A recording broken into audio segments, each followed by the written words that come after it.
حين مالك يوم الدين اللهم صل على جميع الأنبياء والمرسلين والشهداء والصديقين وعبادك الصالحين على الخصوص على محمد سيد المرسلين والنبيين وعلى آله الأطيبين الأطهرين إنما يريد الله ليذهب عنكم الرجس أهل البيت ويطهركم تطهيرا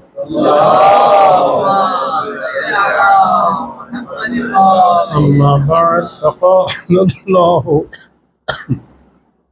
سبحانه وتعالى في كتابه الكريم يريدون ليطفئوا نور الله بأفواههم والله متم نوره ولو كره الكافرون صلوات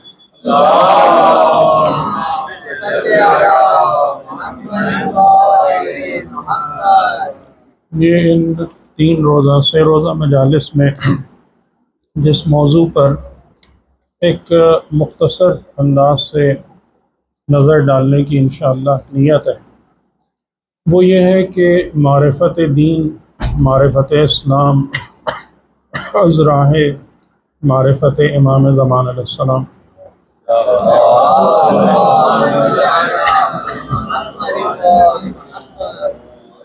اور امام زمان علیہ السلام کے حوالے سے جو ہماری نظر ہے یا فکر ہے اس کے اندر کافی زیادہ ایک آپ سمجھ لیں کہ ویریشن بھی ہے اور اس میں کافی زیادہ آبسکیورٹی بھی ہے۔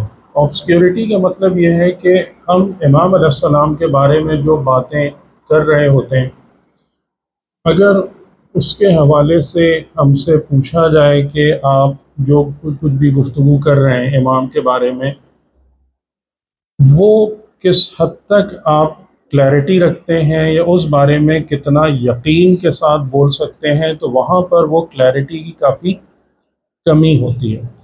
اس کی ایک وجہ یہ ہے، اس کی بلکہ کہہ لیں 2 بنیادی وجوہات ہیں۔ ایک تو یہ کہ امام علیہ السلام کے ظہور کے ساتھ جو چیزیں جڑی ہوئی ہیں وہ زیادہ تر لوگوں کے لیے وہاں تک اپنے ذہن کو لے جانا یا ان کا تصور کرنا بہت مشکل ہے، یعنی وہ ہماری روزمرہ کے مشاہدے اور آبزرویشن کے بیونڈ ہے۔ یعنی جیسے مثال کے طور پر کہ آپ ابھی دنیا کو دیکھیں کس قدر فتنہ و فساد ہے۔ جو لوگ اہل معرفت ہیں، جو لوگ ایک صحیح بات بتانے کی کوشش کرتے ہیں، ان کی بات سننے والے لوگ 100 میں سے 5 بھی نہیں نکلتے مسلمان آبادی میں۔ جو غیر مسلم آبادی ہے اس کی بات تو آپ چھوڑ دیں، مسلمان آبادی میں اور یعنی وہ 5 لوگ میں ان کو کہہ رہا ہوں کہ جو قبول کرتے ہیں، سمجھنے والے لوگ 2 بھی نہیں ہوتے۔ یہ اس وقت حالت ہے۔ تو اب اگر ہم اس کے مقابلے میں یہ بات کہیں کہ ایک ایسا دور ہوگا، ایک ایسا زمانہ آئے گا کہ جب انسان 100% حق کو جاننے والے اور سمجھنے والے ہو جائیں گے، یہ ہم کہہ تو سکتے ہیں، اس کا تصور کرنا ہمارے لیے تقریباً ناممکن ہے۔ یہ کیسے ممکن ہوگا؟ ابھی یہ دنیا کی ساری طاغوتی قوتیں جن کا پورا زور انسانیت کو تباہ کرنے پر ہے، یعنی آپ کا جتنا بھی فن، انٹرٹینمنٹ، اسپورٹس، یہ سب کا سب کیا ہے؟ ان ساری چیزوں کا مقصد کیا ہے؟ کہ انسان کو اس کے مقصد حیات سے ہٹا دیا جائے۔ انسان کو جس مقصد کے لیے خدا نے پیدا کیا تھا اس کو اس محور سے دور کر دیا جائے، لیکن سب لوگ اس کے خریدار ہیں۔ آپ دیکھیں مسلمان ممالک کی اکثریت اس بیٹ کو لینے کے لیے تیار ہے کہ جو ان کے لیے ڈالا گیا ہے۔ تو کیسے ہوگا؟ اس بنا پر ہم موٹے الفاظ تو استعمال کر لیتے ہیں کہ جی جب ظہور امام ہوگا تو زمین عدل سے بھر جائے گی. کیسے بھرے گی؟ اس کا کوئی سسٹم، کوئی میکینزم، کوئی گیپ انہیں برج کرنے والا کہ ایک دور وہ ہوگا کہ جب عدل ہوگا، علم ہوگی، عقل ہوگی، اور ایک یہ دور کہ جس میں انسان اتنا جانتے ہوئے بھی عملی طور پر جاہل اور ظالم ہے. ان دو حالتوں کو برج کون سی چیز کرے گی؟ تو ہمیں نہیں سمجھ میں آتا، بالکل نہیں سمجھ میں آتا. ہم یہ صرف لفظ ہیں جو بولتے ہیں. اچھا، اس کی ایک بہت بڑی وجہ یہ ہے کہ اگر ہم اس پر بات کریں کہ ٹھیک ہے، ہم کوشش کرتے ہیں کہ خود اپنے آپ کو انشاءاللہ اس حکومت سے یا امام علیہ السلام کے ظہور کے معاملات سے الائن کرنے کی کوشش کریں، تو وہاں ہمارے لیے جو سب سے بڑی مشکل درپیش ہوتی ہے وہ یہ ہوتی ہے کہ ہم خود دین اسلام کو نہیں سمجھتے. یعنی اس وقت تقریباً، اب میں کوئی پرسنٹیج تو نہیں دینا چاہتا، لیکن بہت ہی قلیل تعداد کو چھوڑ کر مسلمانوں میں، چاہے اہل تشیع سے ہوں یا اہل تسنن سے ہوں، اسلام کی حقیقت کا شعور نہیں پایا جاتا. جو بھی اسلام ہمارے سامنے موجود ہے نا، وہ رسم ہے، رواج ہے، ٹریڈیشنز ہیں، وہ طریقے ہیں جو ہم نے اپنے آباء و اجداد سے امپورٹ کیے ہیں، وہ سنتیں ہیں جو کسی وجہ سے ہمارے معاشرے میں جاری ہو گئی ہیں، اور علم کے نام پر اسکیٹرڈ حدیثیں ہیں. یعنی اگر آپ دین اور علم دین کی بات کرتے ہیں تو منتشر متفرق احادیث ہے جو لوگ نقل کر رہے ہوتے ہیں. اور جس چیز کے بارے میں ائمہ طاہرین علیہ السلام نے خاص طور سے تاکید کی ہے کہ اپنے دین کی بنیاد کتاب خدا پہ رکھو، اس بارے میں تقریباً اویئرنیس ایگزسٹ ہی نہیں کرتی. ہم خود اپنے آپ سے پوچھیں کہ ہاں، کیا ہم اپنی زندگی کے اصول اور قوانین کتاب خدا سے اخذ کر سکتے ہیں؟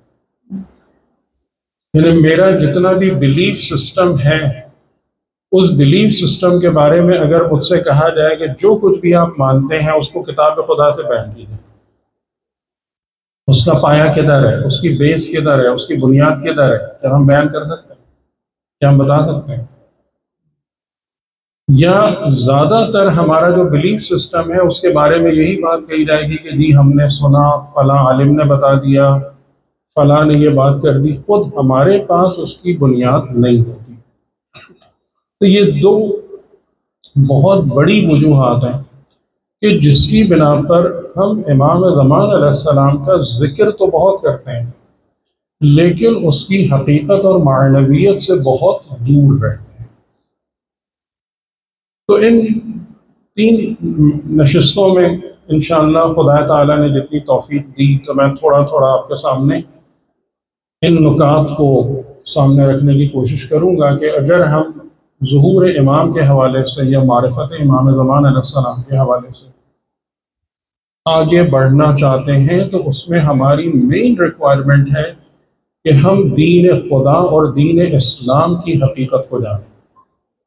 یعنی جب ہم امام علیہ السلام کی بات کرتے ہیں تو ایک بات ذہن میں رکھیے گا کہ امام کی 12ویں امام کی امامت پہلے امام کی امامت سے الگ نہیں ہے، کوئی جدا نہیں ہے. یعنی ہم بعض اوقات اس طریقے سے بات کرتے ہیں کہ جیسے امام زمان کا ظہور اور امام کی تیاری تو بہت ہی انوکھی چیز ہے، اور امام کی امامت جو ہے وہ رسول اللہ کی رسالت سے ہٹ کے کوئی چیز نہیں ہے. تو اگر ہم نے نبوت و رسالت کی حقیقت کو نہیں جانا، اگر ہم نے ولایت و امامت کی حقیقت کو نہیں سمجھا، تو پہلے کی امامت ہو یا 12ویں کی امامت ہو، دونوں صورتوں میں ہم جاہل ہیں، دونوں صورتوں میں ہم اس کا حق ادا کرنے کے قابل نہیں ہیں. ٹھیک؟ تو جس آیت کی میں نے تلاوت کی، سورہ وف کی آیت کہ یریدون لیطفئوا نور اللہ بافواہہم، یعنی جتنے بھی دنیا میں اہل طاغوت ہیں، اہل شر ہیں، ان کی کوشش اور ان کا ارادہ ہمیشہ سے یہی ہے کہ وہ نور خدا کو بجھا دیں. کیسے؟ اپنی پھونکوں کے ذریعے سے پھونک مار کر نور خدا کو گل کر دیں. یہ نور خدا کیا ہے؟ نور خدا کیا ہے جس کو بجھانے کی اہل شر اور اہل طاغوت کوشش کرتے ہیں؟ یہ نور خدا در حقیقت نور وحی ہے، جسے خدا نے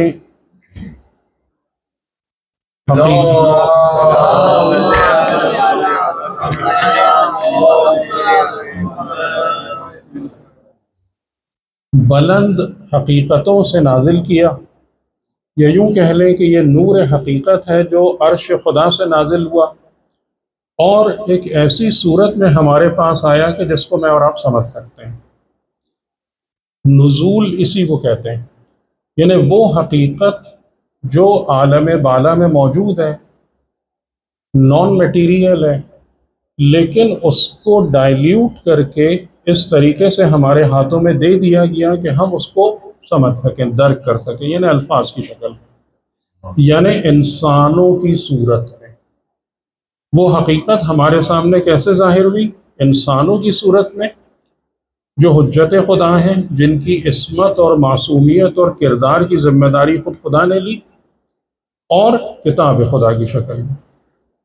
یہ دو صورتیں ہیں جس کے ذریعے سے خدا کی ہدایت، نور خدا میرے اور آپ کے پاس ہے.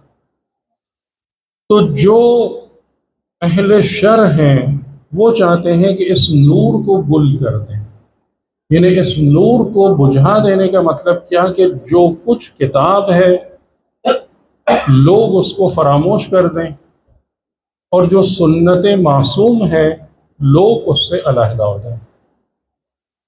اور اس کام کے اندر جو ترکیب ہے، جو عیاری ہے، جو چالاکی ہے، وہ یہ کہ قرآن نظروں سے نہ ہٹے لیکن قرآن کی حقیقت غائب ہو جائے. معصوم کا نام اور ذکر لفظوں میں باقی رہے لیکن معصوم کے کردار کی حقیقت کھو جائے. یہ ترکیب ہے کہ لوگ یہ بھی نہ سمجھیں کہ جی ہم اہل قرآن نہیں ہیں، ہم اہل ولایت نہیں ہیں. تو لیکن یہ جملے میرے نہیں ہیں، یہ جملے امام باقر علیہ السلام نے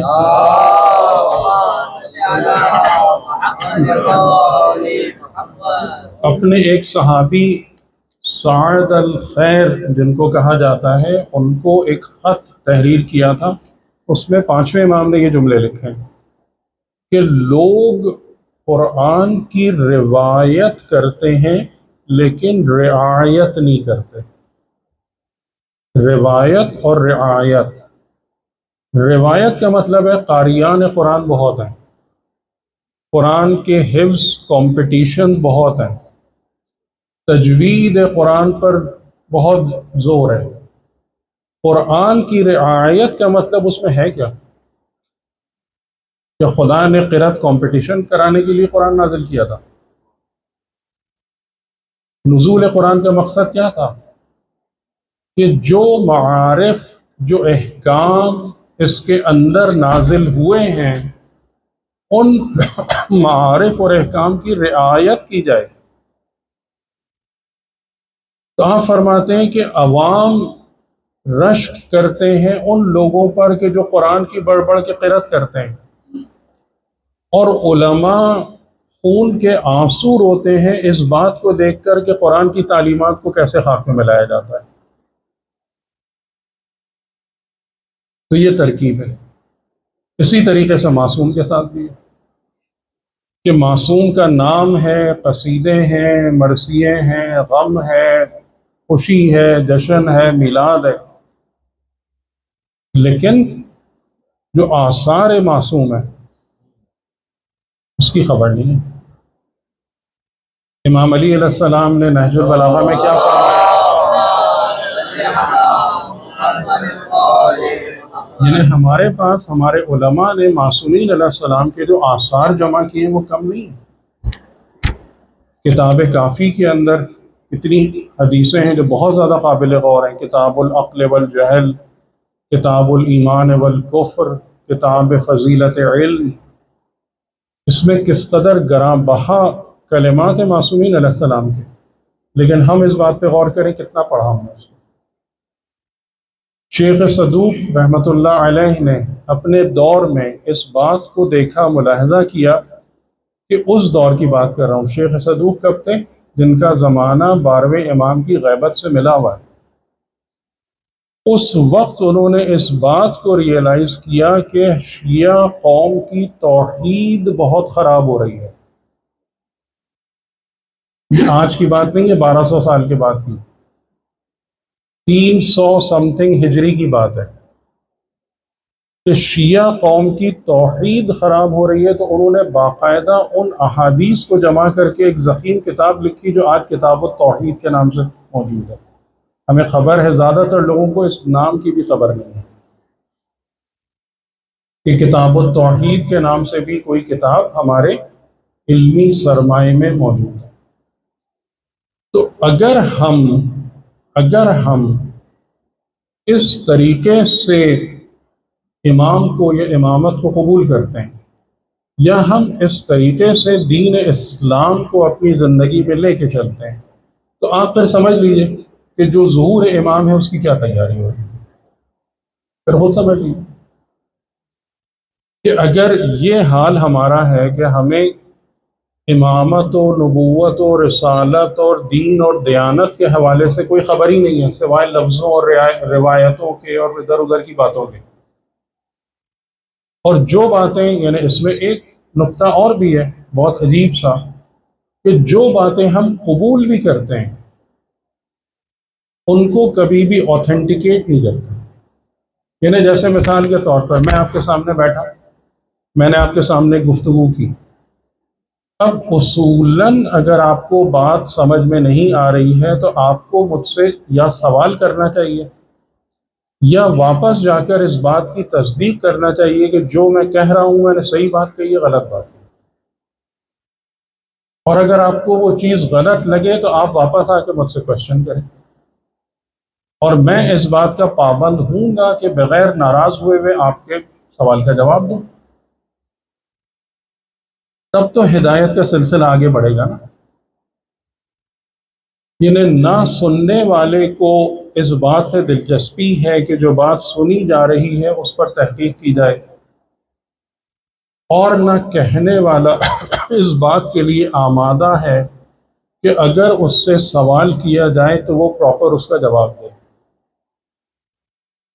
تو آپ اس صورتحال میں سمجھیں کہ پھر ہم اگر اس دور کے لیے تیاری کرنے کی بات کرتے ہیں کہ جو انسانیت کے کمال کا دور ہے اور ہوگا انشاءاللہ، تو ہم اس سے کتنے کمپیٹیبل ہیں، ہم اس سے کتنے ہم ہیں.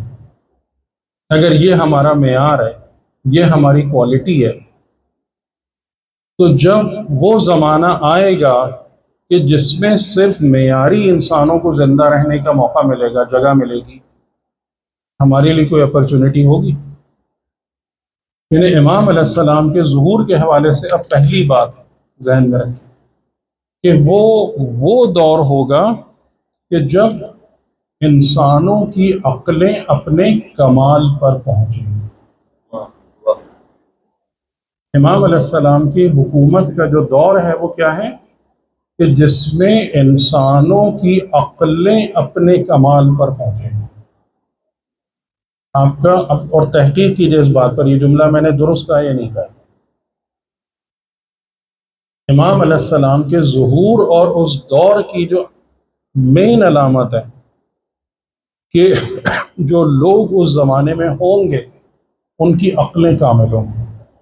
اور روایتوں کے اندر یہ جملے ہیں کہ امام علیہ السلام، انہیں شاید یہ بات سمجھانے کے لیے بیان کی گئی ہے کہ لوگوں کے، مومنین کے سروں پر ہاتھ رکھیں گے اور ان کی عقلیں کامل ہو جائیں گی. یعنی ایک سمجھانے کے لیے بات کہ امام کا جو توسل ہے.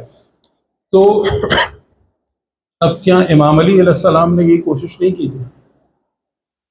لوگوں کی عقلوں کو کمال تک پہنچانے کی کوشش امام علی علیہ السلام نے نہیں کی؟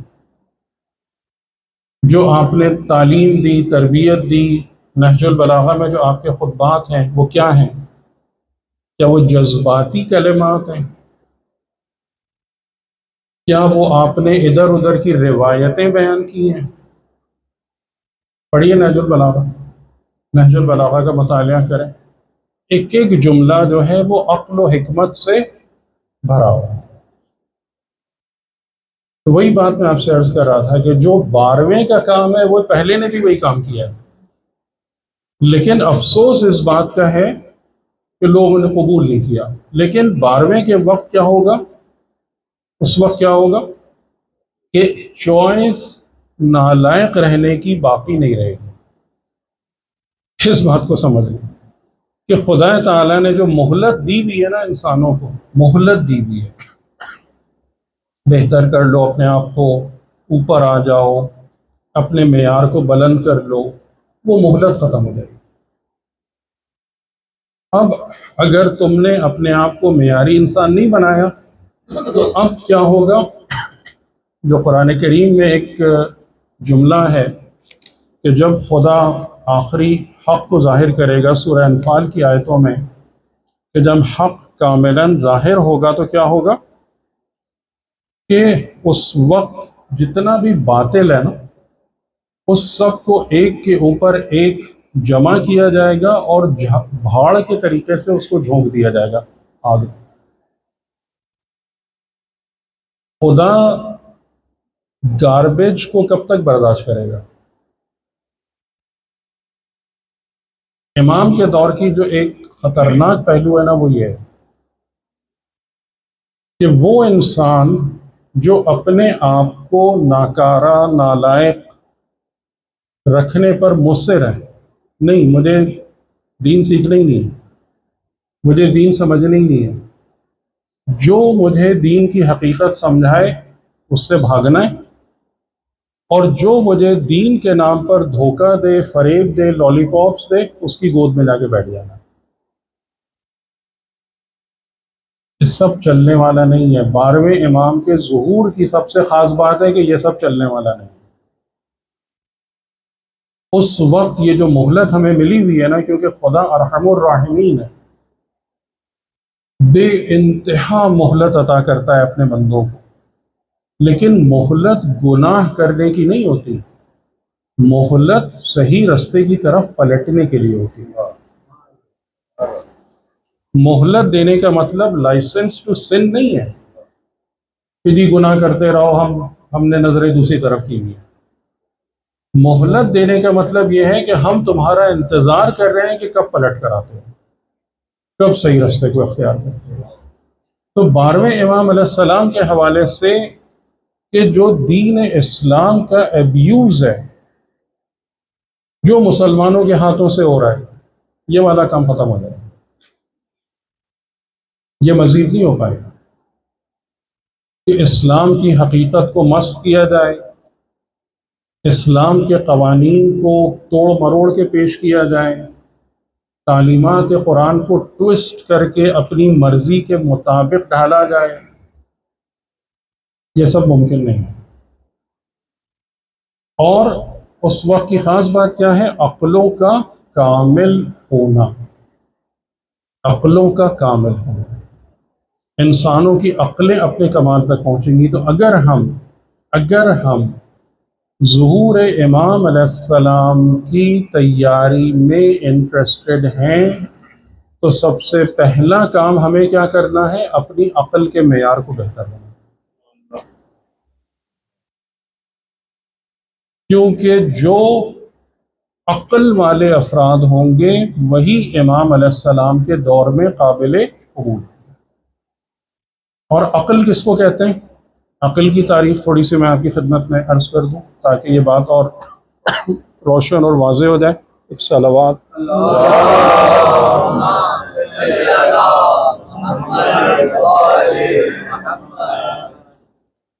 انسان اگر اپنی زندگی میں حق کو پانا چاہتے ہیں، حق کی جستجو کرتے ہیں، تو وہ جستجو کہاں سے شروع ہوتی ہے؟ تفکر سے۔ ٹھیک ہے، ایویڈنس، آپ انفارمیشن ڈیٹا کلیکٹ کرتے ہیں اور اس کے بعد اس پر تفکر کرتے ہیں، فکر کرتے ہیں۔ جب آپ مشاہدات پر، آبزرویشنز پر تفکر کرتے ہیں تو آپ کو معرفت حاصل ہوتی ہے۔ معرفت کا مطلب یہ ہوتا ہے کہ آپ چیزوں کو صحیح صحیح پہچاننا شروع ہو جاتے ہیں۔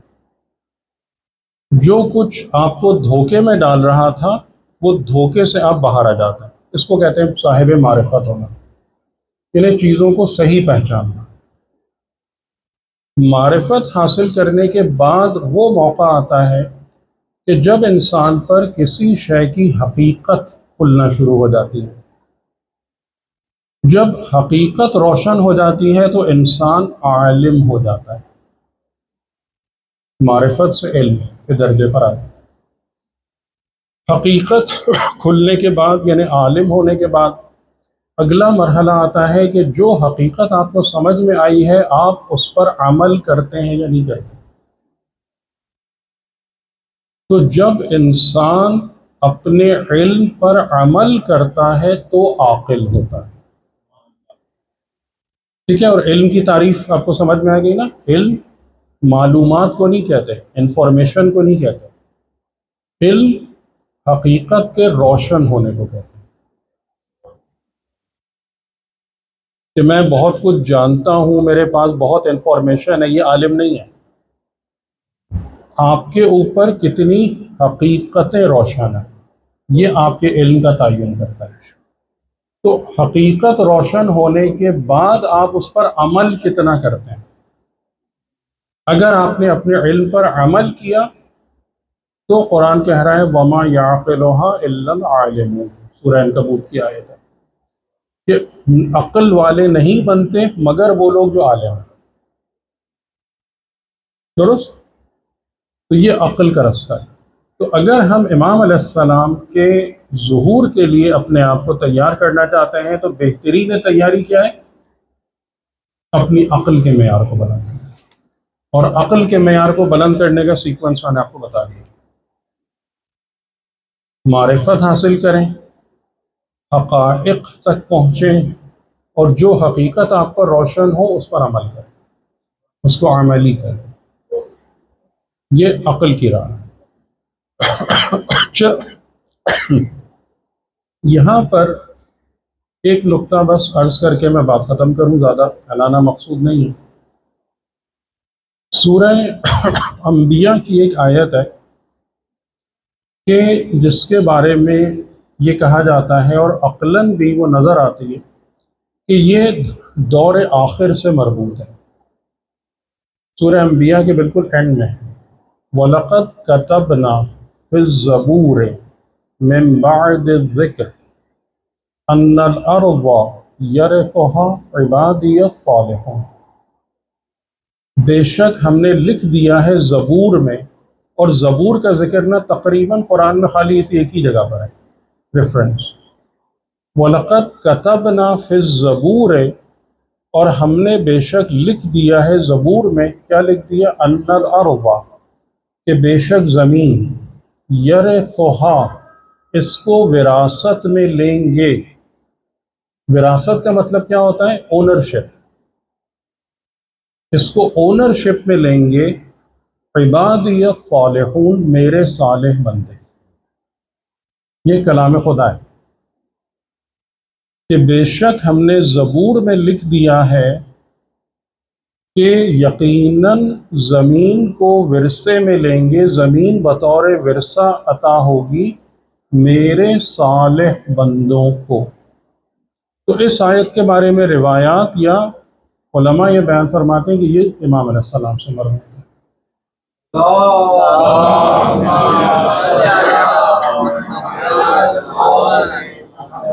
یعنی زمین کا مقدر اور نصیب کیا ہے؟ زمین کا مقدر یہ نہیں ہے کہ اس قسم کے ذلیل افراد اس پر قبضہ کر کے بیٹھے رہے ہیں جو آج نظر آ رہے ہیں۔ زمین کا نصیب کیا ہے کہ اللہ کے صالح بندے اس کے اونر ہوں گے باذن اللہ۔ اچھا، یہاں پر جو ایک تھوڑا سا نقطہ ہے نا جہاں سے میں ایک اور لائن آف تھنکنگ ڈرا کرنا چاہتا ہوں، وہ ہے کہ جو ابتدائی کلمہ ہے لقد کتبنا فی الزبور، اس کا کیا سینس بن رہا ہے؟ یعنی خدا اس بات کو بھی تو بیان کر سکتا تھا کہ یہ زمین ایونچولی میرے صالح بندوں کے ہاتھ میں آ جائے گی، ظالمین یا اہل طاغوت دفع ہو جائیں گے۔ کتبنا فی الزبور کیوں لکھا پہلے؟ اور جیسا میں نے عرض کیا کہ یہ زبور جو 4 آسمانی کتابیں ہیں، تو اس میں انجیل کا ذکر کئی مرتبہ ہے، توریت کا کئی مرتبہ ہے، قرآن تو ہے ہی ہے، لیکن زبور کا خاص طور سے جو ریفرنس ہے نا وہ خالی اس ایک آیت میں۔ ایسا کیوں ہے؟ زبور کس پیغمبر سے وابستہ ہے؟ حضرت داؤد علیہ السلام سے۔ یہاں پر خدا ہمیں اس چیز کی طرف متوجہ کرانا چاہتا ہے کہ جو حکومت، جو دور آخر میں قائم ہوگا، اس دور کا ایک نمونہ ہم تم کو پہلے دکھا چکے ہیں۔ کس شکل میں دکھا چکے ہیں؟ حکومت داؤد اور سلیمان علیہ السلام کے ذریعے سے دکھا چکے ہیں۔ تو وَلَقَدْ كَتَبْنَا فِي الزَّبُورِ مِن بَعْدِ الذِّكْرِ، کہ ہم نے زبور میں لکھا ہے ذکر کے بعد کہ اگر تمہیں اس بات کو سمجھنا ہے کہ صالح بندوں کی حکومت کیسی ہوتی ہے، تو جو صاحب زبور ہیں ان کی حکومت کو دیکھو۔ میں اس کا ایک چھوٹا سا نمونہ آپ کے سامنے رکھ کے اور بات ختم کرتا ہوں۔ ٹھیک ہے، حضرت داؤد علیہ السلام کی جو حکومت تھی اس کی خاص بات کیا تھی؟ حضرت داؤد علیہ السلام کے ہاتھ میں لوہا ملین تھا۔ یہ لفظ قرآن ہے، لوہا ملین تھا۔ حضرت داؤد علیہ السلام کے ساتھ پہاڑ اور پرندے تسبیح کرتے تھے۔ تب یہ قرآن ہے نا؟ اس کا کیا مطلب ہے؟ اس کا کیا مطلب ہے؟ ہر بات تفکر مانگتی ہے اپنی حقیقت کو سمجھنے کے لیے۔ اس کا مطلب یہ ہے کہ جب وہ حکومت قائم ہوگی جو اللہ، جس کی سربراہی اللہ کے صالح بندوں کے ہاتھ میں ہوگی، تو زمین کے تمام وسائل خاضع و خاشع ہو کر انسان کی خدمت میں حاضر ہو جائیں گے۔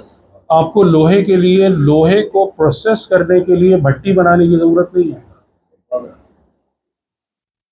جب عقل کامل ہوتی ہے تو تمام کائنات اس کی اطاعت کرتی ہے،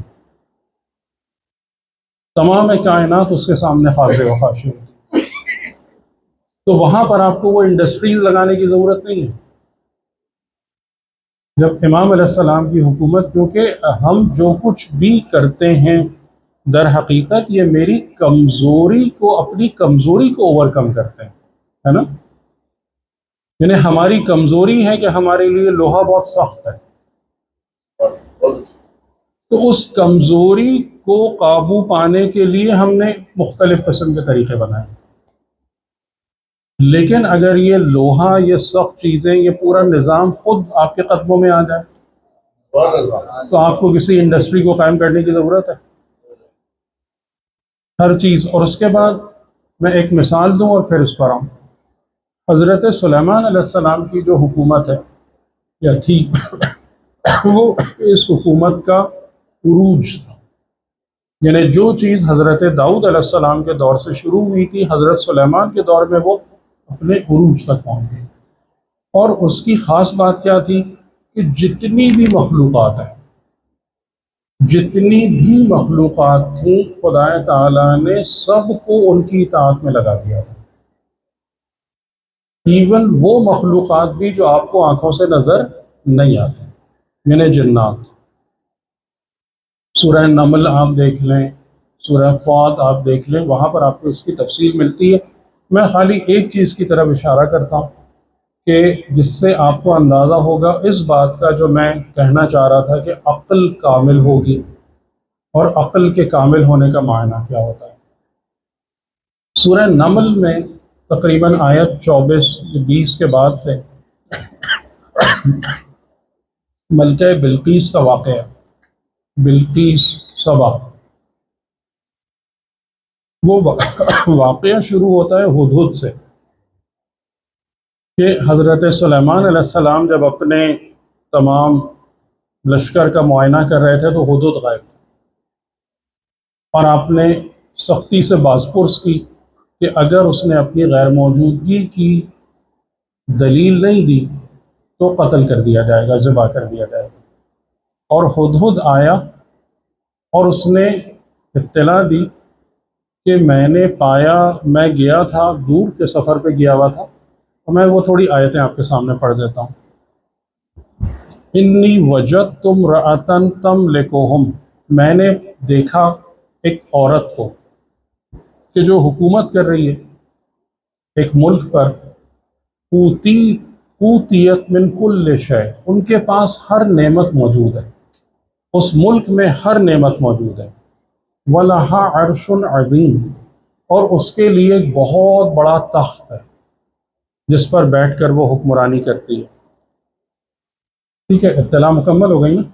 لیکن اب ہدہد کو آپ دیکھیں، ہدہد کو دیکھیں، وَجَدتُهَا وَقَوْمَهَا یسجدون للشمس من دون اللہ، میں نے پایا اس عورت کو اور اس کی قوم کو کہ وہ سجدہ کر رہے تھے سورج کو اللہ کو چھوڑ کر۔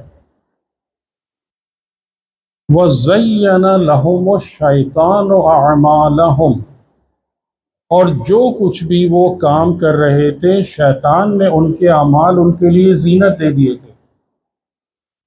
یہی سارے کام ہمارے لیے بھی ہیں کہ ہر ایک جو کر رہا ہے اسے کوئی فکر نہیں ہے اس کی بنیاد کیا ہے، پایا کیا ہے، سورس کیا ہے، درست ہے نہیں ہے، لیکن ہر ایک کے لیے اس کے کام زینت دے دیے گئے۔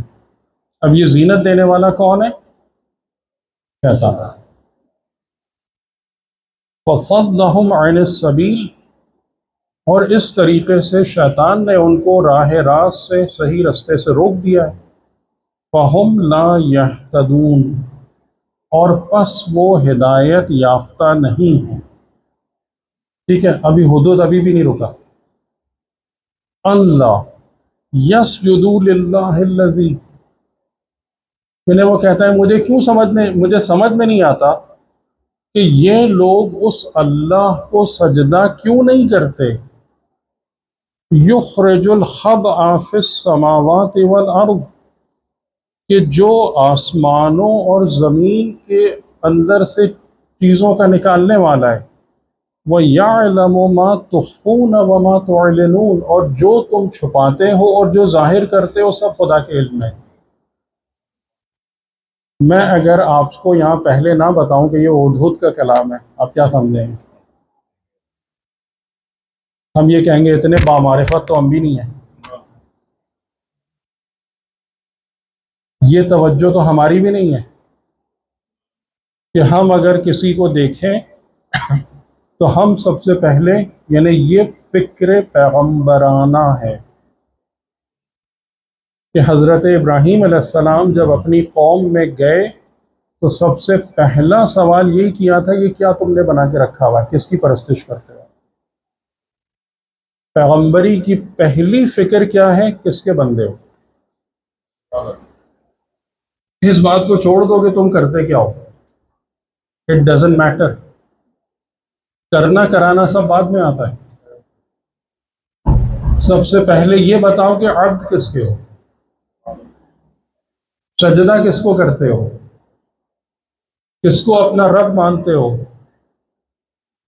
تمہارے زندگی کے مسائل کو حل کرنے والا کون ہے؟ تو یہ عقل کے کامل ہونے کی نشانی۔ وہ جو حکومت ہے عباد صالحین کی، اس حکومت کے اندر ایک پرندے کی عقل اتنی ترقی یافتہ ہے، اس حکومت کے اندر ایک پرندے کی، کیا ہدہد اتنا عقل مند ہوتا ہے؟ اب خود سوچیں، یعنی جو یہ کلام کر رہا ہے، یا جیسے چونٹی کا کلام نقل کیا گیا یہ تمام کا تمام برکت سلیمان ہی تھی. یہ کوئی چونٹی اتنی عقل مند تھوڑی ہوتی ہے. جو ہدہد کی عقل کا معیار یہ تھوڑی ہوتا ہے. اسی طریقے سے جب حضرت داؤد علیہ السلام کی بات آ رہی ہے تو یہ پہاڑ تسبیح کر رہے ہیں. یعنی پتھروں کے معیار کو اتنا بلند کر دیا کہ ان میں سے تسبیح خدا نمودار ہو رہا ہے. پرندے تسبیح کر رہے ہیں.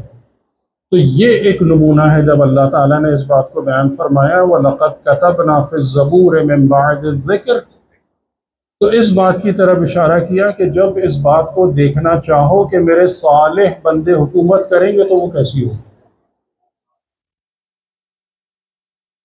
اس حکومت کے اندر انسانوں کی عقل، اب انسانوں کی عقل کے تو بات آپ چھوڑ دیں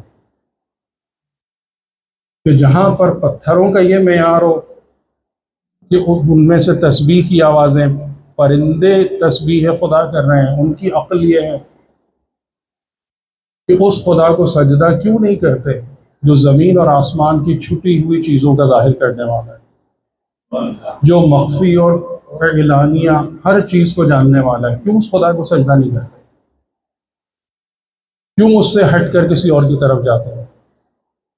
تو اگر ہم اب یہ دین اسلام، یہ دین اسلام اگر ہم اس کا شعور نہیں پیدا کریں گے، اگر ہم اس حوالے سے اپنی عقل کو بہتر کرنے کی کوشش نہیں کریں گے، پھر آپ کس ظہور کی تیاری کریں؟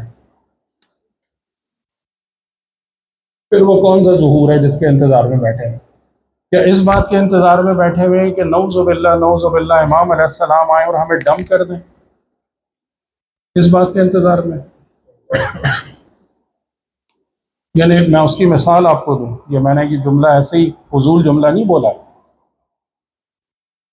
رسول خدا کی آمد ظاہر ہے اس کی پیشن گوئی بہت پہلے سے موجود تھی. توریت میں بھی تھی، آپ کی علامتیں تھیں، آپ کی نشانیاں تھیں، انجیل میں بھی تھی. اور انہی علامتوں اور نشانیوں کو پڑھ کر جو اہل کتاب تھے وہ اپنے وطن کو چھوڑ کر مدینے اور اس کے اطراف میں آباد ہوئے. وہ ان کا وطن تو نہیں تھا نا. وہاں یہودی کیوں موجود تھے؟ اس علاقے کے قریب عیسائی کیوں پائے جاتے تھے؟ اس لیے کہ انہوں نے اپنی کتابوں میں پیغمبر خاتم کی علامات اور نشانیوں کو دیکھا تھا کہ وہ اس دور میں اس جگہ پر اس خطے میں آئیں گے. لیکن کیا ہوا کیا؟ جب رسول خدا ظاہر ہوئے، آپ نے اعلان نبوت فرمایا، تو جتنے بھی منتظرین پیغمبر اکرم تھے اس میں سے کتنے لوگ آپ کے ساتھ آئے؟ یہ سوچیے آپ ذرا.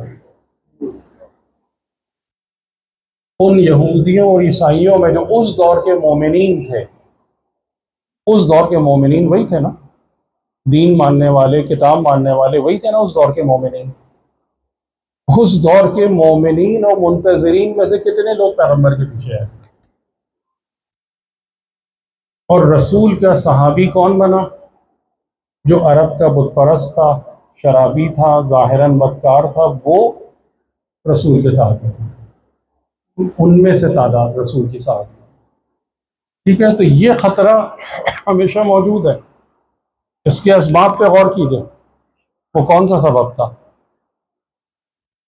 کہ جو انتظار کر رہے تھے وہ ڈمپ ہو گئے، وہ باہر نکل گئے، وہ خارج ہو گئے. اور جن لوگوں کو خبر بھی نہیں تھی رسول کے آنے کی، وہ لوگ دائرے کے اندر آ گئے. اب یہ بہت بڑا لمحہ فکری ہے. ایسا کیوں ہے؟ ایسا کیوں ہوتا ہے؟ ٹھیک ہے، انشاءاللہ موقع ملا تو کل تھوڑا سا اس کو اور پھر آگے بڑھانے کی کوشش کروں. آج کی حد تک اتنی بات کہ ظہور امام کی مہم ترین، اہم ترین نشانی کیا ہے؟ عقلوں کا کامل ہے. اور اگر کوئی انسان بھی امام علیہ السلام کے دور میں زندہ رہنے کی خواہش اور تمنا رکھتا ہے تو اس کے لیے ضروری ہے کہ دین اسلام کی رہبری اور ہدایت میں اپنی عقل کو کے معیار کو بہتر سے بہتر بنانے کی کوشش کرے. اور یہ دین اسلام کی خصوصیت ہے کہ وہ ہمیشہ عقل اور تفکر اور تدبر کو سپورٹ کرتا ہے. اور جہالت اور اجداد پرستی، قرآن آپ دیکھیں، قرآن نے سب سے زیادہ کس چیز کی مذمت کی ہے؟ جو رسول کے زمانے کے لوگ تھے، کہ ان کے سامنے جب ہمارے رسول اپنا پیغام رکھتے ہیں، یہ کہتے ہیں ہم تو اسی رستے پہ رہیں گے جس پر اپنے اجداد کو پایا، ہمیں نہیں چاہیے. اور ان کے جواب میں قرآن کہہ رہے ہیں افلا تعقلون، افلا تتفکرون، افلا یتدبرون القرآن. تفکر نہیں ہے، تدبر نہیں ہے، تعقل نہیں ہے، فقط اور فقط اجداد پرستی ہے. ہمارے باپ دادا یہ کرتے تھے، ہمارے گھروں میں یہ ہوتا تھا، ہمارے معاشرے کی سنت ہے. کسی چیز پر سوچنا نہیں ہے کہ کیا صحیح ہے کیا غلط ہے. تو اگر ہم اس رستے پر آگے جانا چاہتے ہیں، اس راہ کو اختیار کرنا چاہتے ہیں، وہاں تک کامیابی سے پہنچنا چاہتے ہیں، تو ہماری مین ریکوائرمنٹ کیا ہے؟ اپنی عقل کے معیار کو اسلام کے سائے میں، کیونکہ عقل کے اندر ایک ڈینجر یہ بھی ہے کہ انسان اپنے طور پہ بھی اپنے کو بہت زیادہ عقل مند سمجھتے ہیں. میں یہ نہیں کہہ رہا خود عقل مند بننے کی کوشش نہیں کریں اپنی مرضی سے. جو خدا نے جس چیز کو عقل بتایا ہے اور خدا نے صاحب علم اور عقل ہونے کا جو رستہ دیا ہے، اس رستے کے ذریعے سے عقل مند ہے. ٹھیک اس راہ سے عقل مند بنے، کیونکہ وہ پھر ایک شیطان کا ٹریپ ہے کہ جس میں وہ انسان کو پھنسا دیتا ہے. جی آپ تو بہت سمجھدار ہیں، آپ سے زیادہ تو عقل والا کوئی ہے ہی نہیں. یہ پھر انسان تباہ ہو جاتا ہے اس چکر میں پڑ کے. ٹھیک ہے، تو یہاں سے جو بات میں آپ کی خدمت میں عرض کرنا چاہ رہا تھا، جو نقطہ سمجھانا چاہ رہا تھا، کہ ظہور امام علیہ السلام دین اسلام کی حقیقت اور معرفت کے ساتھ جڑا ہوا ہے. جتنا جتنا ہم امام علیہ السلام کے ظہور کے حوالے سے اپنے آپ کو تیار اور آمادہ کرنا چاہیں تو اس کا ایک ہی حل ہے، ایک ہی راہ ہے: اسلام کی بہتر سے بہتر معرفت اور جو تربیت اسلام ہمیں آفر کرتا ہے اس کو قبول کر کے اور اس حوالے سے اپنے آپ کو آگے بڑھانا. یہ حل ہے اس راہ پر آگے جانے کا. ایک صلوات.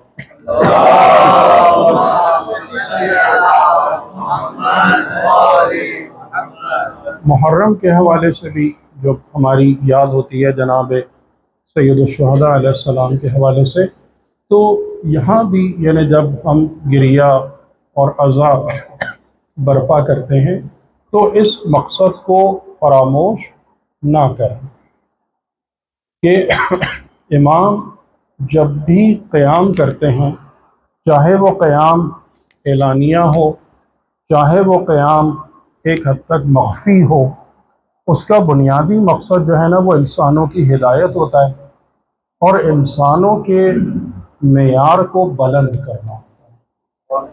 یعنی جو چیز امام حسین علیہ السلام نے جس کا مظاہرہ کیا، ہم اس بات کو خود سمجھ سکتے ہیں کہ امام حسین علیہ السلام نے جن لوگوں کو منتخب کیا تھا، جن کو آپ اپنے ساتھ لے کر چلے تھے، ان کی کوالٹی آف پرسن کو آپ نے کہاں سے کہاں پہنچا دیا. اس بات کو دیکھیں، یعنی وہاں پر خالی قربانی نہیں تھی، خالی قربانی نہیں تھی، بلکہ وہاں پر آپ ہر شخص کا معیار دیکھیں کہ کس حد تک. اور جب آپ معیار کی بات کرتے ہیں تو معیار ہمیشہ تعین کیا جاتا ہے توحید سے. یعنی میں آپ کو ایک چھوٹی سی ایگزامپل دوں کہ ظہر کے وقت، عصر کے وقت امام حسین علیہ السلام تنہا ہی رہ گئے. صلاۃ عصر کے وقت، لیکن ظہر کی نماز کا جب وقت آیا تو اس وقت چند اصحاب آپ کے ساتھ موجود تھے، اور ان میں سے ایگزیکٹلی مجھے نام یاد نہیں ہے کہ بریر حمدانی تھے یا اور تھے، ان میں سے ایک نے کہا اے فرزند رسول، ظہر کا وقت آ گیا ہے۔ اب آپ اس بات پہ غور کریں، کس قدر سخت ماحول ہے، اس قدر سخت ماحول ہے، اور اس حال میں اس بندے خدا کو اس بات کا شعور ہے کہ وقت ظہر آ گیا ہے۔ ہم اس چیز کو تصور کریں ذرا، ہمارے سر پہ تھوڑی سی مصیبت آتی ہے، مثال کے طور پر میرا کوئی عزیز آئی سی یو میں داخل ہو جاتا ہے، نمازوں کے اوقات کی فکر ختم ہو جاتی ہے۔ ایسے ہی ہوتا ہے نا ہمارا حال۔ اس حال میں اس حال میں کہ جب شہادتیں ہیں اور یقینی موت سامنے ہے، کہتے ہیں فرزند رسول وقت ظہر آ گیا، میں چاہتا ہوں کہ اپنی زندگی کی آخری نماز آپ کے پیچھے پڑھوں۔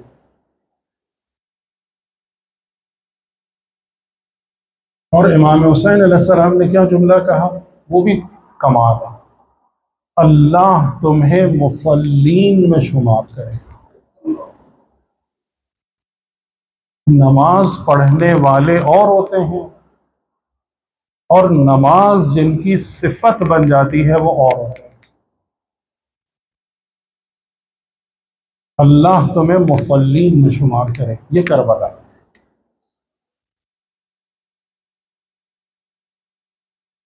اس سبق کو ہمیں لینا ہے، جو میں تھوڑا سا ذکر مصائب کے لیے جناب علی اکبر سبط اکبر کے حوالے سے چند جملے آپ کی خدمت میں عرض کرنا چاہتا ہوں۔ یہاں بھی ہمارے سامنے یہی چیز آتی ہے کہ ایک منزل ہے، ابھی امام حسین علیہ السلام کربلا تک نہیں پہنچے، اور آپ کرسی پر بیٹھے ہوئے ہیں اور آپ کو ایک اونگ سی آ جاتی ہے، اور اس اونگ سے جب آپ بیدار ہوتے ہیں تو آپ کی زبان پر کلمہ استرجاع جاری ہوتا ہے، یعنی انا للہ و انا الیہ راجعون۔ جناب علی اکبر ہیں جو آپ کے قریب کھڑے ہوئے تھے، اس وقت پوچھتے ہیں بابا اس کلمے کا یہاں کیا محل ہے؟ تو آپ نے فرمایا کہ ابھی جو مجھے اونگ آئی تھی تو میں نے ایک منادی کی ندا کو سنا کہ یہ قافلہ جو ہے یہ موت کی طرف بڑھایا جا رہا ہے۔ تو انہوں نے ایک عجیب جملہ کہا، اے بابا جان کیا ہم حق پہ نہیں ہیں؟ آپ نے فرمایا کہ اے فرزند اگر ہم حق پہ نہیں ہیں تو پھر کون؟ تو وہ جواب دیتے ہیں کہ اے بابا جان اگر ہم حق پر ہیں تو اس بات کی کیا پرواہ کہ ہم موت کی طرف چلے جائیں یا موت ہم پر آن پڑے۔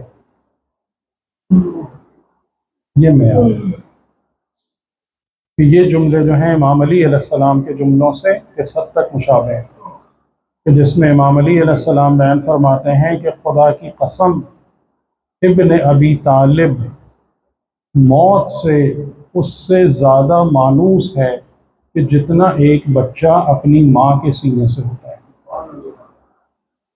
تو یہ علی اکبر ہے، یہ علی اکبر کا معیار کہ جب انسان حق پر ہوتا ہے تو اس بات کی فکر نہیں ہے، اس بات کی کوئی پرواہ نہیں ہے کہ موت ہم سے آ کر ملاقات کر لے یا ہم موت کے جا کر گلے مل جائیں۔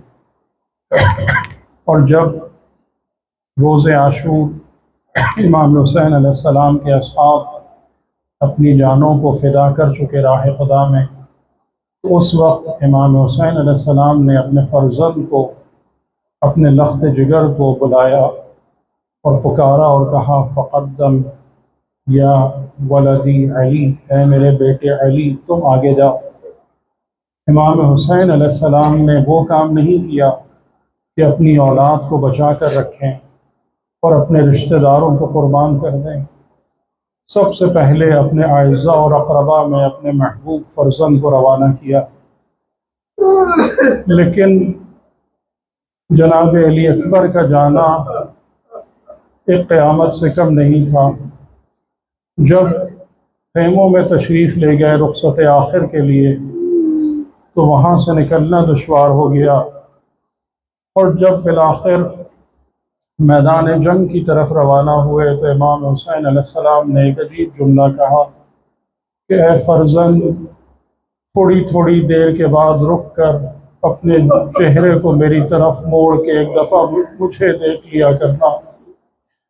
اور جب علی اکبر آگے چلے گئے تو خدا کی بارگاہ میں آپ نے اپنے ہاتھ اٹھائے اور کہا کہ اے میرے رب، گواہ رہنا کہ میں آج اپنے اس فرزند کو تیری بارگاہ میں روانہ کر رہا ہوں کہ جو گفتار اور کردار اور سیرت میں تیرے رسول کے مشابہ تھا، جس کو دیکھ کر نانا رسول اللہ کی زیارت ہو جایا کرتی تھی۔ علی اکبر میدان جنگ میں گئے، 100 سے زیادہ اشقیاء کو واصل جہنم کیا، اور اس کے بعد پلٹ کر خیموں میں واپس آتے ہیں۔ امام حسین علیہ السلام نے استقبال کیا، کہا اے فرزند، کیسا محسوس کرتے ہو؟ کہنے لگے اے بابا، پیاس کی شدت مارے ڈالتی ہے، ورنہ آپ میری جنگ کا منظر دیکھتے۔ امام حسین علیہ السلام کیا جواب دیتے؟ آپ نے اپنے سر اقدس کو جھکا لیا، اور کچھ روایتوں میں ہے کہ ایک جملہ آپ نے کہا کہ اے بیٹا میرے قریب آؤ، اپنی زبان میرے منہ میں دے دو، شاید میرے لعاب دہن سے تمہاری پیاس بجھ جائے۔ لیکن علی اکبر نے فوراً اپنی زبان باہر نکال دی کہ اے بابا جان، آپ کا منہ تو مجھ سے بھی زیادہ خوش ہے۔ دوبارہ پلٹ کر میدان جنگ میں تشریف لے جاتے ہیں، اور اس وقت ایک شقی پیچھے سے آپ کے سر پر گرز کا وار کرتا ہے۔ گھوڑے پر باقی رہنا آپ کے لیے مشکل ہو رہا ہے، اور اس وقت ملعون حسین ابن نمیر کا نیزہ آ کر آپ کے سینے میں پیوست ہو جاتا ہے۔ علی اکبر زمین پر تشریف لاتے ہیں اور کہتے ہیں اے بابا جان، میرا آخری سلام قبول کریں۔ امام حسین علیہ السلام والہانہ دشمن کی سپاہیوں کو ہٹاتے ہوئے، چیرتے ہوئے بیٹے کے سرہانے پہنچتے ہیں۔ علی اکبر کا سر اٹھا کر اپنے زانوں پر رکھتے ہیں۔ اب امام حسین علیہ السلام کیا کہے؟ دیکھتے ہیں کہ بیٹے کا ہاتھ سینے پر ہے، پوچھتے ہیں کہ بیٹا یہاں پر کیا ہے؟ علی اکبر کہتے ہیں کچھ نہیں بابا جان، کچھ نہیں۔ ان کا ہاتھ ہٹاتے ہیں تو دیکھتے ہیں کہ نیزے کا پھل جگر تک پیوست ہے۔ اس پھل کو نکالنے کی کوشش کرتے ہیں، علی اکبر کا دم اپنے لبوں پر آ جاتا ہے، اور اس وقت کہتے ہیں کہ اے بابا جان، میں دیکھ رہا ہوں کہ نانا رسول اللہ جام بہشت لے کر مجھے لینے کے لیے آئے ہیں، اور کہہ رہے ہیں کہ حسین سے کہہ دو کہ حسین جلد آؤ، جنت تمہارے اشتیاق ہے۔ لعنت اللہ علی القوم الظالمین۔ ربنا تقبل منا انك انت السميع العليم۔ لا حول ولا قوة الا بالله العلی العظیم۔ پروردگار عالمین، آپ کی ہم سب کی حاجات دنیاوی اور اخروی کو بر لائے، ہماری معرفت میں اضافہ کرے، ہماری زندگیوں کو قرآن اور سنت معصوم کے مطابق قرار دے۔ اس دنیا میں جہاں جہاں پر ظلم و ستم ہے، خداوند علی اپنی قدرت قاہرہ کے ذریعے سے جلد از جلد ان تمام فتنوں کو فنا کرے، مؤمنین و مسلمین کو باہم متحد اور مربوط ہونے کی توفیق عنایت فرمائے، ہمیں ایک دوسرے کا زور بازو بننے کی توفیق عنایت فرمائے، ایک دوسرے کے لیے وسیلہ ہدایت بننے کی توفیق عنایت فرمائے، اور ظہور امام علیہ السلام کی قابلیت اور لیاقت ہمارے اندر پیدا کرے۔ اللہم صل علی محمد و